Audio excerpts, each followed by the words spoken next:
মিরপুরে মাত্র ১৯৯ টাকাতে এমন একটা জায়গায় বসে খাবার খেতে পারবা যেটার ইন্টেরিয়র দেখে তোমাদের মনে হবে এত সুন্দর জায়গায় এত কম প্রাইসে খাবার কিভাবে পসিবল। তো হে এভরিওয়ান, কি অবস্থা সবার? I hope you are all doing really well. Trust me, আমার ইন্টেরিয়র দেখে মনে হয়েছে যেখানে ফুড প্রাইস অনেক বেশি হাই হবে। রাইট, সারপ্রাইজিংলি এখানে মাত্র ১৯৯ টাকাতে রাইস বোল পাওয়া যাচ্ছে। Can you believe that? মাত্র ১৯৯ টাকা পকেটে থাকলে এত সুন্দর একটা জায়গায় বসে খাবার খাওয়া যাচ্ছে। আর স্পেসটা এত বড়, এখানে অনেক মানুষ বসে একসাথে খেতে পারবে। ইনফ্যাক্ট চাইলে তোমরা যে কোনো পার্টিও অ্যারেঞ্জ করতে পারো এই জায়গাটাতে। স্পেশালি আমার এই সাইডটা এত ভালো লেগেছে, এত সুন্দর সুন্দর কিছু ছবি তুলেছি এখানে। I don't know how coincidentally না আমার ড্রেসের কালারটা অনেকটা সিমিলার হয়ে গেছে এখানে ইন্টেরিয়রের কালারের সাথে, তাই না? তোমরা এই জায়গাটার প্রত্যেকটা কর্নারে ছবি তুলতে পারবা। আমি এত ছবি তুলেছি এখানে, মানে যেই সাইডে দাঁড়াচ্ছি এত সুন্দর আসতেছিল ছবি। যারা মিরপুরবাসী আছো তারা তো একদমই ইজিলি যেতে পারবা, বাট যারা হচ্ছে বাইরে থেকে আসো মিরপুরে, তারা হচ্ছে একটা ভালো রেস্টুরেন্ট যদি খুঁজো তাহলে this one is for you guys. আমি যে জায়গাটাতে বসেছি এখানে একটু পরপর আমি মেট্রো রেল দেখতে পাচ্ছিলাম। এখন খাবার আসা যাক, আমি তোমাদেরকে মেনুটা আগে দেখাই দিচ্ছি। এখানে প্রত্যেকটা প্রাইস দেওয়া আছে, তোমরা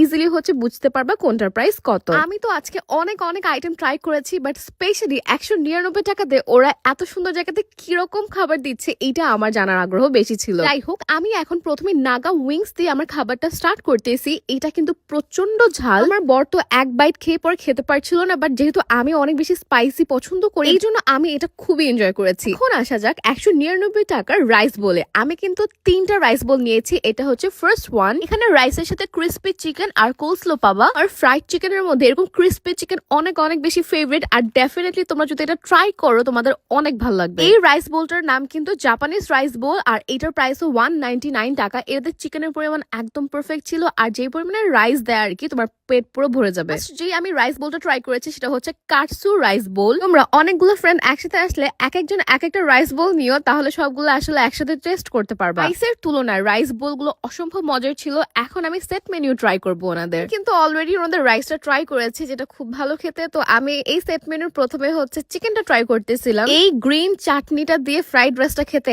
এত মজা লাগবে, তোমরা প্লিজ এটা মিস করিও না, এটা খুবই ভালো খেতে। আর একটা সেট মেনু আমি ট্রাই করেছি। টু বি রিয়েলি অনেস্ট, ওনাদের চিলি চিকেন অনিয়নটা এত মজার খেতে। লাইক নেক্সট টাইম তুমি এখানে গেলে অবশ্যই চিলি চিকেন ট্রাই করবা, যদি এখানে একবার ট্রাই করে থাকো আর কি। তুমি প্ল্যাটারটাতে দেখতেই পাচ্ছ চিলি চিকেন ছিল, ভেজিটেবল ছিল, তারপর হচ্ছে 2 টাইপের সস আর কোলস্লো। নিউ অলরেডি দিয়ে দিয়েছি, প্রাইসটা ওইখান থেকে দেখে নিতে পারো। ফার্স্ট অফ অল আমি এখন হচ্ছে একটা কম্বো ট্রাই করতেছি। প্রত্যেকটা খাবারের ভিডিওতে প্রচুর কমেন্ট আসে আমি কিভাবে এতগুলো খাবার খাই। আচ্ছা, একজনের পক্ষে কি এত খাবার শেষ করা পসিবল? আমি প্রত্যেকটা খাবার 1-2 বাইট করে খেয়েছি দেখার জন্য কোনটা কেমন। যাই হোক, এখন আমি যে কম্বোটা ট্রাই করতেছি এটা হচ্ছে 2 জনের জন্য, আর এখানে থাকবে 2টা থাই স্যুপ, 2টা ক্রিসপি চিকেন, তারপর ভেজিটেবল আর chicken chilli onion fried rice তো থাকছেই থাকছে। এই কম্বোর মধ্যে যে খাবারগুলো আছে এগুলো অলরেডি আমি ট্রাই করে ফেলেছি, সো আই অলরেডি নো কোনটার টেস্ট কিরকম। বাই দ্য ওয়ে, আগের সেট মেনুতে আমি ভেজিটেবলটা ট্রাই করি নাই, যেটা এই কম্বোতে ট্রাই করা হয়েছে, এবং এটাও তোমাদের ভালো লাগবে। বাই দ্য ওয়ে, এই কম্বোর মধ্যে কিন্তু তোমরা